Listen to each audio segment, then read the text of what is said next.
Kim Chiu, wala na nga bang tiwala sa kanyang ate Lakam? Paano nga ba nangyari ito? Alamin ang buong detalye.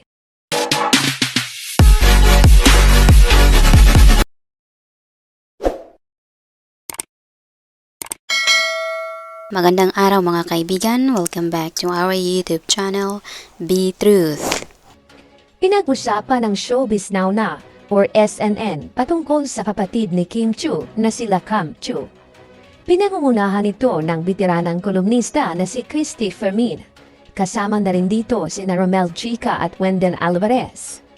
Ayon sa Showbiz Now na or SNN, base sa kanilang source, nagtanong di umanong ito si Kim Chiu sa isang kaibigan kung paano nakasagap ng balita ang SNN ang patungkol sa ginagawa ng kanyang kapatid na si Lakam. Sinabi ni Christy Fermin na kakapuson di umano silang na isasagot ni Romel, kaya mas minabuti na di umanong si Wendell Alvarez ang magsasabi dahil siya naman di umano ay dating assistant ng kasino noon. Bukod dito, ang kasino di umano ay isang public place, kaya natural lamang na makikita ito ng mga tao. At dahil nga kamukha ang kapatid na si Lakam ni Kim Chiu, kaya ito'y madaling napapansin ng mga tao katulad na lang sa isang kasino. At matagal na pala itong panahon na ginagawa. Nabanggit rin ni Wendell na ang kasama lagi ay ang asawa ni Lakam. At ito di umano ay unang pumupunta.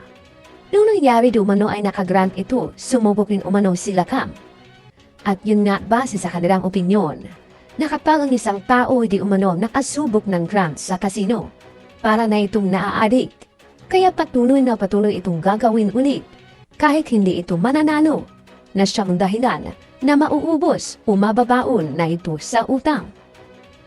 Dagdag pa nilang ibinahagi patungkol di umano sa mga properties ni Kim Chiu, ay parang binabawi niya na ito, at ipinagkatiwala na lamang sa ibang tao. Ganon di umano talaga pag wala ng tiwala sa iyo ang tao. Maaari mang mapatawad, pero hindi na maibabalik ang tiwala nito.